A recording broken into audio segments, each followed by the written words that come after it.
எந்த நிலையில இருந்தாலும் எந்த சூழ்நிலையில இருந்தாலும் நாம யாருக்கு முக்கியத்துவம் கொடுக்கறதுன்றது தான் ரொம்ப ரொம்ப முக்கியம். ஏன்னா அந்த முக்கியத்துவம் சார்ந்துதான் நம்ம வாழ்க்கை பயணமே ஸ்டார்ட் ஆகுது. நம்ம ஒருத்தரை நேசிக்கிறோம், அவர் உண்மையா இருக்கிறோம், அவர் கூட வாழணும்னு ஆசைப்படுறோம். இதெல்லாம் நம்ம பேசுற பேச்சுல மட்டும் இருக்கிறது கிடையாதுங்க. நாம செய்யற செயல்ல தான் இதெல்லாம் தங்கி இருக்கு. பிடிச்ச ஒருத்தருக்கு இரண்டாவது சாய்ஸா இருக்கிறதுக்கு யாருமே இங்க விரும்ப மாட்டாங்க. நமக்கு இம்பார்ட்டன்ட் இல்லாத இடத்துல நம்ம தலையை போய் காட்ட முடியாது. நிறைய டிஸ்கஸ் பண்ணிருப்போம் நம்ம ஃபியூச்சரை பத்தி, நிறைய கனவுகள், ஆசைகள், எதிர்பார்ப்போட வெயிட் பண்ணிட்டு இருந்திருப்போம்.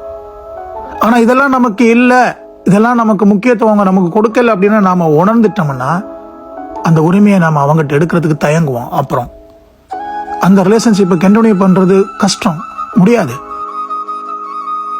எப்படியாவது புரிய வைக்கலாம், கன்வின்ஸ் பண்ணிக்கலாம், அண்டர்ஸ்டாண்ட் பண்ணிக்கொள்ளுவாங்க அப்படின்னு நீங்க நினைப்பீங்க. இதெல்லாம் நீங்க நினைக்கிறது.